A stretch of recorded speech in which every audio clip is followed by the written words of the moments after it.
Nakakulong na sa pasilidad ng BJMP sa San Pedro, Laguna ang itinuturong utak ng car rental scam na pumutok kamakailan lamang. At ito nga pong si Rafaela Anunciacion ay inaresto ng mga otoridad sa Santa Rosa, Laguna kagabi.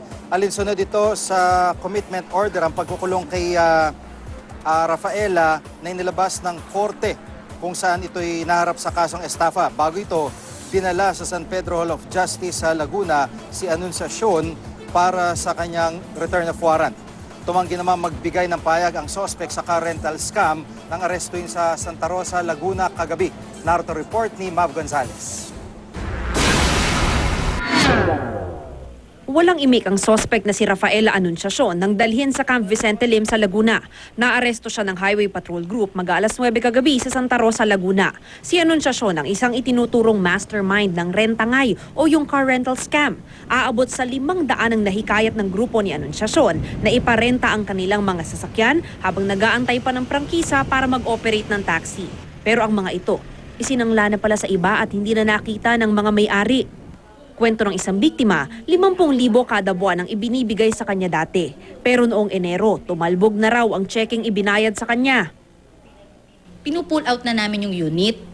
So ayaw ipa-pull out ni Rafaela kasi ang kailangan daw bago i-full out yung unit namin, may ipamalit siya which is nakarenta sa iba.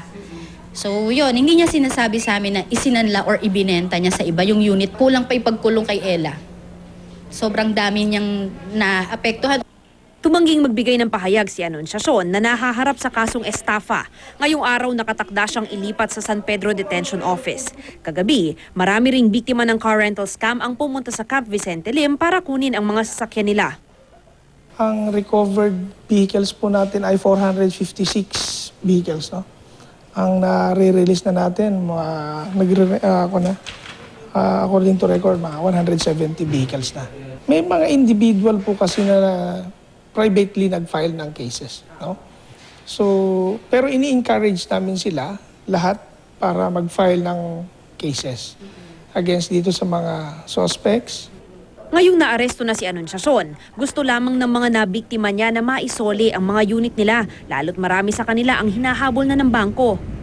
Ang gusto lang namin bilang biktima, masurvive muna talaga yung mga unit.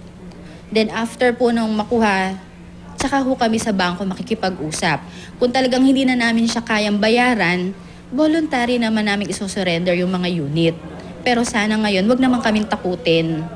Kasi hindi naman kami yung ganong sobrang kriminal para bantaan nila na kami pwede nilang ipademanda or kasuhan. Nanawagan sana ako doon sa